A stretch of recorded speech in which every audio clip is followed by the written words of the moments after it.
Je n'ai pas dormi depuis 3 nuits.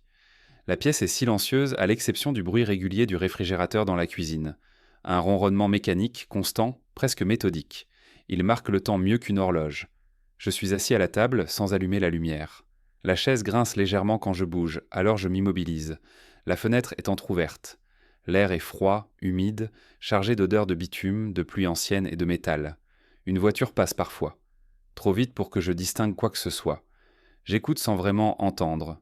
Tout est prêt. Pas prêt comme dans les récits qu'on invente après. Rien de spectaculaire. Simplement ordonné. Les objets sont à leur place, les papiers sont classés par date.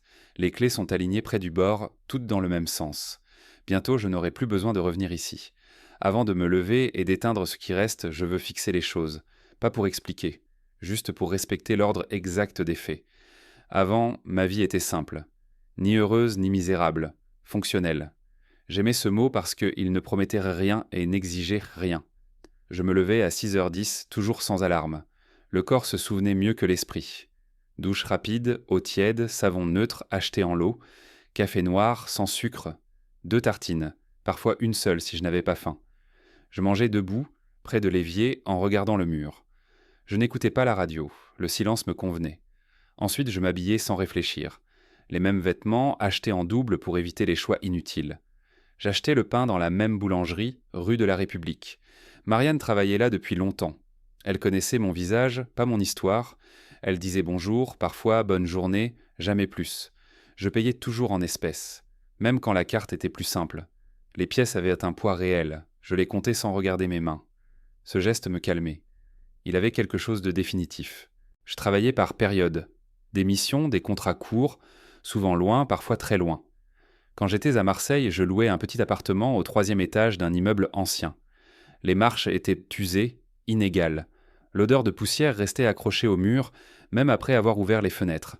La nuit, on entendait le voisin tousser, puis marcher pieds nus, puis se recoucher.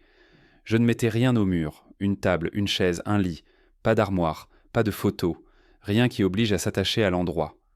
Le soir, je marchais, longtemps, toujours le même itinéraire. Le port, puis les rues derrière les entrepôts. Je connaissais les horaires des bars sans y entrer. J'observais les gens sortir, rire, fumer. Je notais les gestes plus que les visages. Les épaules qui se détendent, les voix qui montent, les mains qui cherchent quelque chose dans les poches. Je rentrais avant 22h. J'écrivais parfois dans un carnet. Des détails sans importance, la couleur d'une voiture, un visage aperçu plusieurs fois, une phrase attrapée au passage. Rien de personnel. Une habitude ancienne, presque mécanique. Je recevais peu d'appels. Ma sœur, Claire, une fois par semaine. Elle parlait plus que moi. Je répondais quand c'était nécessaire. Elle me demandait quand je rentrerais, pour de bon. Je disais bientôt. Ce mot couvrait tout. Les anciens camarades écrivaient rarement. Des messages courts, presque administratifs. Des noms que je connaissais bien, mais que je n'associais plus à des voix précises. Je répondais toujours avec retard. Les journées se ressemblaient en... J'aimais cette répétition. Elle évitait les questions inutiles. Je faisais mes courses le mardi. Riz, œufs, légumes, café. Toujours les mêmes rayons, les mêmes marques. Je regardais le total sur le ticket, même quand la somme ne comptait pas. Le chiffre imprimé me rassurait, il ne mentait pas. À cette époque, je dormais bien. Sans rêve dont je me souvienne. Le corps récupérait vite. Les anciennes blessures ne faisaient en plus mal, sauf quand le temps changeait. Je n'y pensais presque plus. C'était derrière moi. Du moins, je le croyais. Le jour dont je parle maintenant ressemblait aux autres. Chaud pour la saison. J'ai quitté l'appartement plus tard que d'habitude. J'ai oublié le carnet sur la table, ça ne m'était jamais arrivé.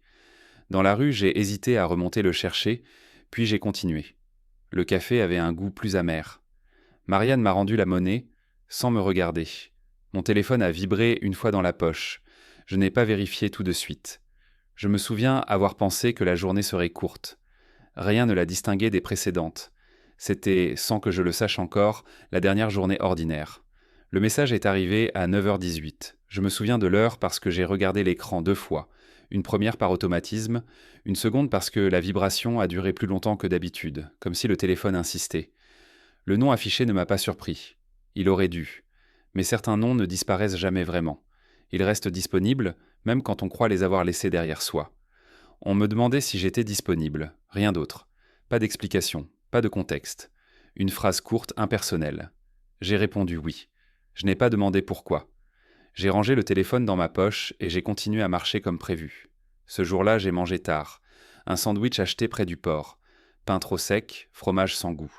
Je me suis assis sur un banc métallique. J'ai regardé l'eau sans y penser vraiment. J'ai fini sans appétit. Le lendemain, on m'a envoyé un lieu et une heure. Un café près de la gare Saint-Charles. Je suis arrivé en avance. J'ai choisi une table contre le mur, d'où je pouvais voir l'entrée. J'ai commandé un café serré. Quand il est arrivé, j'ai posé la tasse devant moi sans la toucher. J'ai attendu. Les minutes passaient lentement. Personne ne me regardait. Ils sont arrivés séparément. Pas ensemble. Deux d'abord. Puis un autre quelques minutes plus tard. Des visages que je connaissais par cœur et que j'avais pourtant cessé d'imaginer. Ils avaient en changé. Un peu plus de poids. Des cheveux plus courts, des vêtements civils portés comme des déguisements. Ils parlaient en fort, comme s'ils avaient besoin de remplir l'espace. On ne s'est pas serré la main. On a simplement hoché la tête. C'était suffisant. Ils ont parlé de travail, de missions passées, de ce qui pouvait venir. Rien de précis. Ils utilisèrent les mêmes mots qu'avant, mais sans la même rigueur. J'ai écouté. J'ai posé quelques questions pratiques. Date, lieu, durée. Personne n'a évoqué ce qui s'était passé la dernière fois que nous avions été ensemble. Certains noms n'ont pas été prononcés. Certains lieux non plus. J'ai compris que ce silence faisait partie de l'accord implicite. La rencontre a été courte. Pas d'embrassade, pas de promesses. Chacun a payé sa consommation. Ils sont partis séparément, comme ils étaient revenus. Je suis resté quelques minutes de plus, le temps de finir le café devenu froid. Ensuite, je suis rentré chez moi avec une adresse, une date et une liste réduite d'instructions. J'ai préparé un sac le soir même, toujours le même contenu, vêtements pliés de la même manière, objets vérifiés 2 fois. Rien de superflu. J'ai nettoyé l'appartement, j'ai vidé la poubelle, j'ai laissé le lit fait, comme si quelqu'un devait passer après moi, même si je savais que ce ne serait pas le cas. Le voyage a duré longtemps. Avion puis véhicule. La chaleur était sèche. La poussière entrait partout. Les premiers jours se sont déroulés sans incident. Les routines se sont mises en place rapidement. Les horaires, les tours de garde, les repas avalés debout. Je notais mentalement les détails, comme avant. Les voix, les gestes, les habitudes de chacun. Qui parlait trop, qui regardait ailleurs, puis quelque chose a changé. Pas brusquement. Une suite de petites décisions. Des ordres donnés trop vite, des informations incomplètes, des confirmations qui arrivaient trop tard. Je l'ai remarqué sans le formuler. J'ai continué à faire ce qu'on me demandait. C'était plus simple que de poser des questions. Le jour précis, je m'en souviens avec une clarté inutile. La lumière était dure, le sol irrégulier. On avançait en file, j'étais presque à la fin. Un bruit sec, puis un autre. Des cris courts. Quelqu'un est tombé devant moi. J'ai attendu un ordre qui n'est pas venu. J'ai appelé. Personne n'a répondu. Quand je me suis retrouvé à terre, j'ai compris que personne ne reviendrait. Pas immédiatement. Peut-être jamais. J'ai attendu quand même. Le temps s'est étiré. La douleur est devenue une donnée parmi d'autres. Le soleil a tourné. Puis la nuit est tombée. J'ai compté les respirations pour rester conscient. Ils sont repartis sans moi. Je ne l'ai appris que plus tard. Sur le moment, il n'y avait que le silence et le poids du corps. J'ai pensé à des choses sans importance. Le goût du café, le bruit du réfrigérateur, des détails ordinaires pour ne pas perdre le fil. Quand on m'a retrouvé, des heures plus tard, tout était déjà différent. On m'a posé des questions. J'y ai répondu. On m'a soigné sans trop parler. Ensuite, il y a eu des rapports, des versions, des mots qui glissaient. On m'a expliqué que tout s'était passé vite, que personne n'avait pu faire autrement. Après, chacun est rentré chez soi. Moi aussi, d'une certaine façon. Mais il n'y avait plus rien à retrouver. Seulement des formulaires, des délais et des réponses qui arrivaient bien trop tard. Quand tout s'est calmé, je me suis retrouvé seul dans une chambre blanche, avec un sac posé contre le mur. C'est là que j'ai compris que quelque chose s'était définitivement déplacé. Pas encore ce que cela signifiait. Juste que la vie d'avant ne reprendrait pas sa place. Je suis rentré en France sans véritable retour. Il n'y a pas eu de frontière nette entre avant et après. Pas de moment précis où l'on peut dire que quelque chose recommence. Seulement une suite de démarches. Des bureaux, des signatures, des salles d'attente aux chaises en plastique. Les visages changeaient en trop vite pour que je m'en souvienne. J'avais un sac, quelques documents et un corps qui répondait plus lentement aux ordres simples. On m'a proposé une aide temporaire. Un montant exact, versé chaque mois à date fixe. Suffisant pour ne pas dormir dehors. Insuffisant pour envisager autre chose que la continuité immédiate. J'ai accepté sans discuter. J'ai toujours préféré les cadres étroits. Ils réduisent les choix. J'ai trouvé un studio dans une petite ville que je ne connaissais pas. Ni belle ni laide, fonctionnelle. Le loyer était bas, les murs propres, le chauffage faisait un bruit sec, régulier, surtout la nuit. Les premières semaines, je ne faisais presque rien. Je me levais tard, sans raison. Je mangeais quand j'y pensais. Je marchais sans destination précise. Les gestes étaient lents comme s'ils appartenaient à quelqu'un d'autre. J'oubliais parfois quel jour on était. Je notais l'heure sur un morceau de papier, puis je l'oubliais sur la table. J'achetais du pain tranché, des pâtes, des conserves. Toujours les mêmes marques. Je regardais les prix. Chaque euro comptait. Pas par peur, par habitude ancienne. La nuit, je dormais peu. Pas par angoisse. Le sommeil ne venait simplement pas. Je restais allongé, les yeux ouverts, à écouter les bruits de l'immeuble. Les pas dans l'escalier, les portes qui claquent trop fort, un téléviseur allumé derrière un mur. Je comptais les respirations. Quand je finissais par m'endormir, je me réveillais sans souvenir précis. Le corps récupérait mal, les douleurs revenaient sans prévenir, puis disparaissaient en dents. J'ai commencé à travailler par intermittence. Des tâches simples, manutention, surveillance de nuit, nettoyage, rien qui demande d'expliquer qui j'étais. On ne me posait pas de questions. Mon âge aidait, mon silence aussi. Je faisais ce qu'on me demandait. Je partais sans laisser d'adresse. Les paiements arrivaient parfois en retard. Je ne relançais personne. Je notais simplement la date. Je me suis débarrassé de certaines choses. Des vêtements inutiles, des objets que je transportais depuis trop longtemps. Je gardais ce qui servait. Le reste prenait de la place. L'appartement est resté presque vide. Une table, une chaise, un matelas posé au sol. Je nettoyais souvent. Trop souvent, peut-être. L'ordre me donnait une impression de stabilité. Pas de confort, de stabilité. Les souvenirs revenaient sans prévenir. Pas sous forme de scène complète. Des fragments, une voix, une façon de prononcer un prénom, une odeur métallique. Je ne cherchais pas à comprendre. Ils apparaissaient, puis disparaissaient. Je constatais leur présence comme on constate un changement de pression. Sans commentaire. Parfois je pensais aux autres, pas avec colère, pas encore. Je me demandais simplement où ils étaient, ce qu'ils faisaient maintenant, s'ils travaillaient toujours ensemble, s'ils parlaient encore de cette mission. Ces pensées venaient surtout le soir, quand la journée avait été trop vide. Je ne faisais rien de particulier avec elles. Je les laissais s'installer, puis repartir. Un après-midi, au supermarché, j'ai reconnu un nom. Sur un magazine abandonné près des caisses automatiques. Un article court, une photo mal cadrée, quelqu'un que je connaissais autrefois dans un autre cadre. Il souriait. Le texte parlait de réussite, de stabilité, de transition réussie vers une nouvelle vie. J'ai reposé le magazine à sa place. J'ai payé mes achats. Le total était de 17,40 €. Je m'en souviens précisément. À partir de ce jour-là, quelque chose a changé. Pas à l'extérieur. La routine elle est restée la même. Les horaires, les repas, les trajets. Mais les pensées revenaient plus souvent. Elles restaient dans plus longtemps. Je commençais à remarquer des détails que j'aurais ignorés avant. Des noms dans les journaux. Des dates. Des lieux mentionnés par hasard à la radio.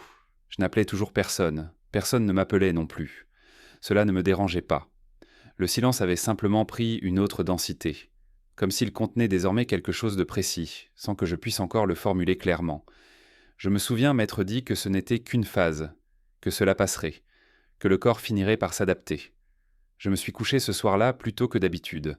J'ai laissé la lumière allumée quelques minutes de plus, une précaution inutile. C'est à ce moment-là que j'ai commencé à regarder différemment autour de moi. Je n'ai pas décidé de chercher. Cela s'est produit autrement, lentement, comme un déplacement presque imperceptible de l'attention. Je continuais à vivre de la même manière, aux mêmes heures, avec les mêmes gestes, mais certaines informations restaient plus longtemps dans ma tête. Un nom entendu à la radio, une photo aperçue trop vite, une date mentionnée dans un article sans importance apparente. Je ne les notais pas encore, je les retenais.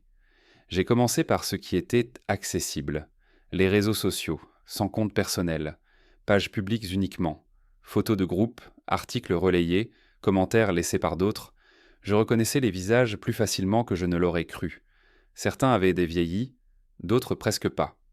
Les traits s'étaient durcis, les sourires étaient plus contrôlés, les arrière-plans changeaient, bureaux lumineux, terrasses, maisons récentes, mais les postures restèrent les mêmes.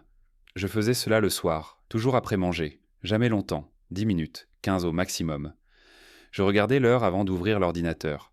Je la regardais encore avant de le fermer. Je ne voulais pas que cela devienne un rituel, je me disais que c'était de la curiosité. Une manière de comprendre où les choses s'étaient déplacées pendant mon absence. Les informations s'accumulaient malgré moi. Un déménagement annoncé. Un nouveau poste. Une société créée avec d'anciens contacts communs. Des photos de famille, des enfants, des anniversaires, des maisons propres, des cuisines claires, des jardins entretenus. Je notais mentalement les lieux, les régions, les saisons, qui voyageaient souvent, qui restaient toujours au même endroit, qui apparaissaient régulièrement aux côtés des mêmes personnes. Parfois, je croisais l'un d'eux par hasard. Jamais de face à face, jamais directement. Une silhouette dans une gare, un profil de dos dans une rue commerçante, une voix derrière moi dans une file d'attente. Je ne me retournais pas toujours. Le corps reconnaissait avant la tête. La respiration changeait légèrement. Je continuais mon chemin. Une fois rentré, je notais l'heure exacte. C'est à ce moment-là que j'ai recommencé à écrire. Pas comme avant. Plus de détails inutiles. Plus de phrases isolées. Seulement des faits. Une adresse mentionnée dans un article. Un horaire de conférence publique. Une date de déplacement professionnel. Rien de confidentiel. Rien de caché. Seulement ce qui était rendu visible volontairement. Je classais ces notes par nom, puis par lieu, puis par date. Je relisais rarement. Je me disais que cela m'aidait à comprendre, à mettre de l'ordre dans ce qui avait été flou trop longtemps, à vérifier que ma mémoire ne déformait pas les choses. Je ne pensais pas encore en termes d'action, seulement en termes de cohérence. Qui avait fait quoi? Qui se trouvait où? Qui n'était pas là à certains moments précis? Certains schémas revenaient, les mêmes villes, les mêmes périodes de l'année, les mêmes associations de noms. Je remarquais les absences autant que les présences, ceux qui apparaissaient tant partout, ceux qui ne laissaient presque aucune trace. Je notais les silences comme on note une donnée manquante dans un rapport. Je faisais attention à ne pas attirer l'attention. Je ne contactais personne. Je ne laissais aucun commentaire. Je ne posais aucune question. Je changeais parfois de réseau, parfois de support. Je regardais sans insister.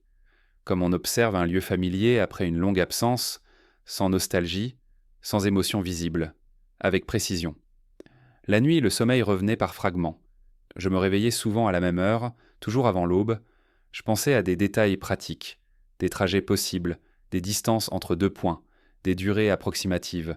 Rien de personnel, rien qui ressemble encore à une intention claire. Je me rendormais ensuite, fatigué mais calme. Un soir, en relisant mes notes, j'ai remarqué que certaines pages étaient plus denses que d'autres. Toujours les mêmes noms, toujours les mêmes lieux. J'ai refermé le carnet. Je suis resté assis longtemps sans bouger. Ce n'était pas une découverte, plutôt une confirmation silencieuse de quelque chose que je savais déjà sans l'avoir formulé.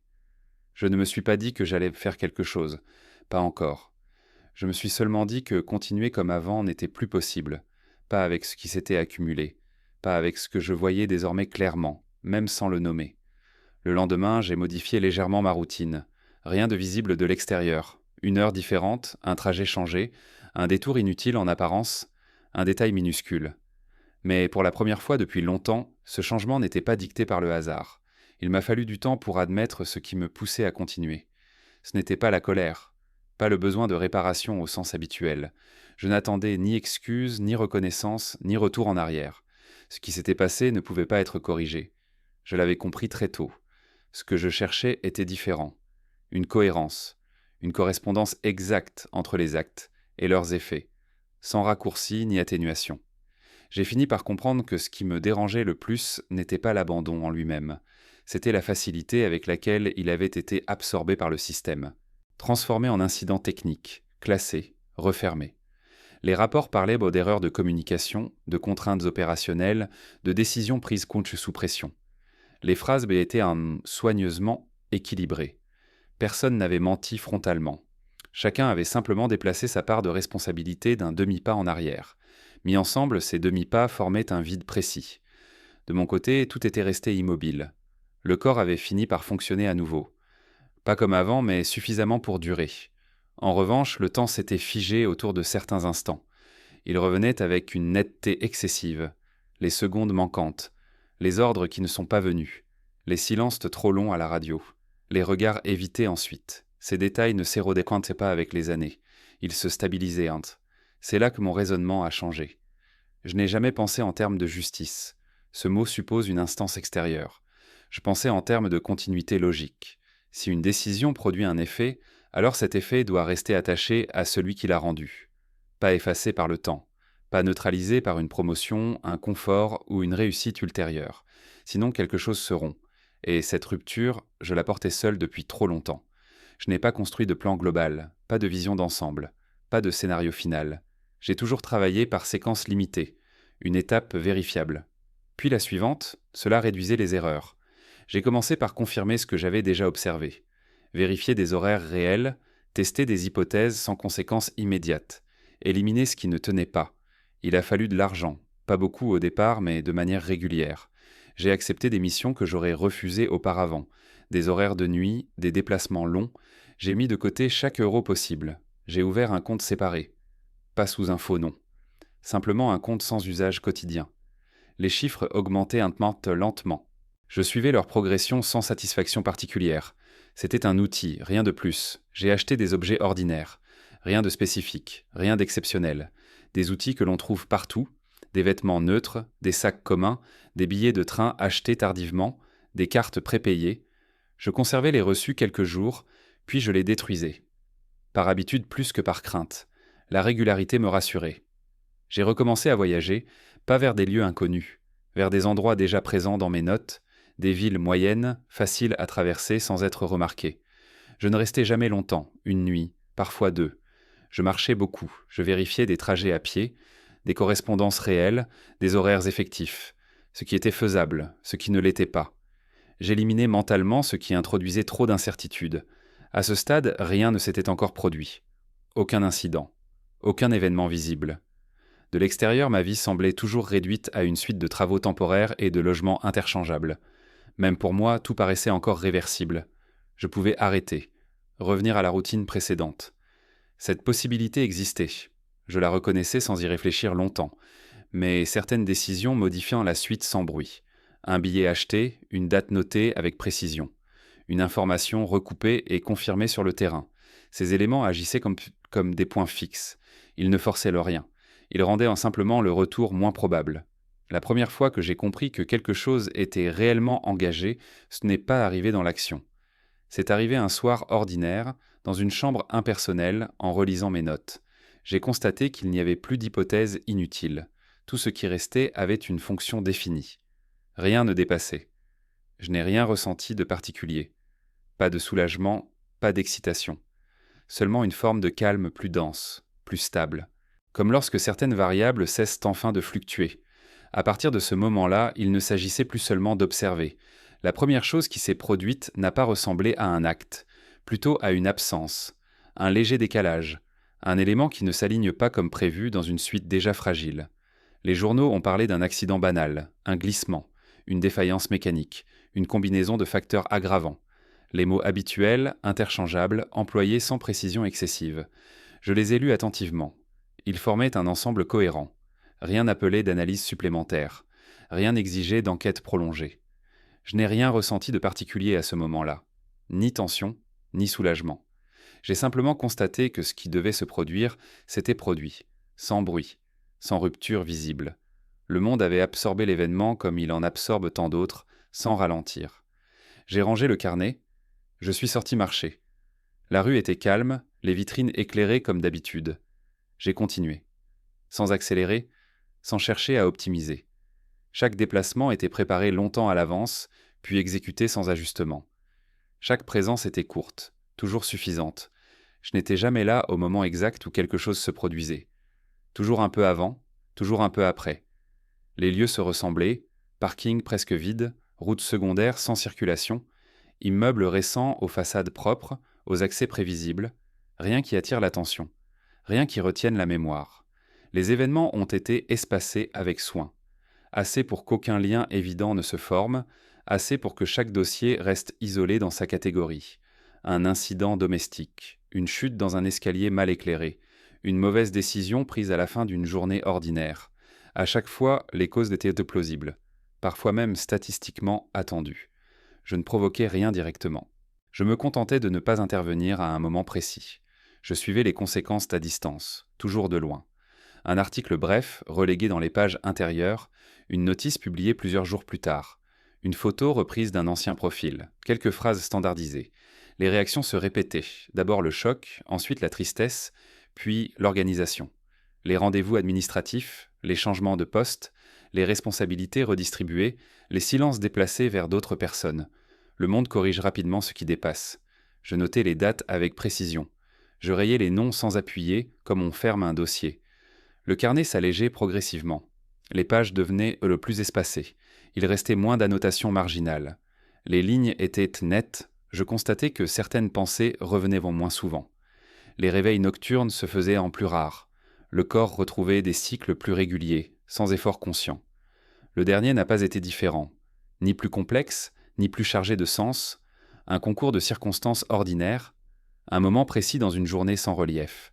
J'étais présent comme prévu. J'ai observé les détails nécessaires. Puis je suis parti. Personne ne m'a suivi. Personne n'a posé de questions inutiles. Le dossier a trouvé sa place parmi d'autres, classé selon des critères impersonnels, sans remarque particulière. Après, il n'y a pas eu de vide spectaculaire, pas d'effondrement, pas de soulagement marqué. Seulement une diminution progressive. Moins de pensées répétitives, moins de tensions musculaires, moins de besoin de vérifier certaines choses. Les gestes ont retrouvé leur automatisme. La routine a repris une forme neutre, stable, presque confortable par sa prévisibilité. Je vis ailleurs maintenant. Une autre ville, un autre appartement. Les murs sont propres, les pièces bien proportionnées.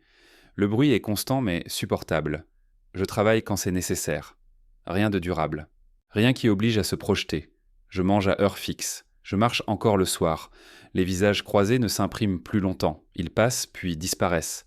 Parfois je relis ce que j'ai écrit. Non pour revivre, pas pour mesurer quoi que ce soit. Simplement pour vérifier. Tout est à sa place. Rien ne déborde. Rien n'appelle de correction supplémentaire. Ce n'était pas une victoire. Ce n'était pas une réparation. C'était une mise en cohérence tardive, appliquée sans commentaire et sans témoin. Je n'attends rien de la suite. Le monde continue de la même façon. Les décisions produisent toujours des effets. La plupart sont absorbés. Certains persistent plus longtemps que prévu. Je n'ai rien ajouté. Je n'ai rien retiré. J'ai seulement cessé de porter seul ce qui avait été déplacé sur moi sans consentement. Quand j'éteins la lumière, la pièce devient silencieuse. Le réfrigérateur fait toujours le même bruit régulier. Je l'entends clairement maintenant. Il ne signifie rien d'autre que sa propre continuité. Rien de plus, rien de moins.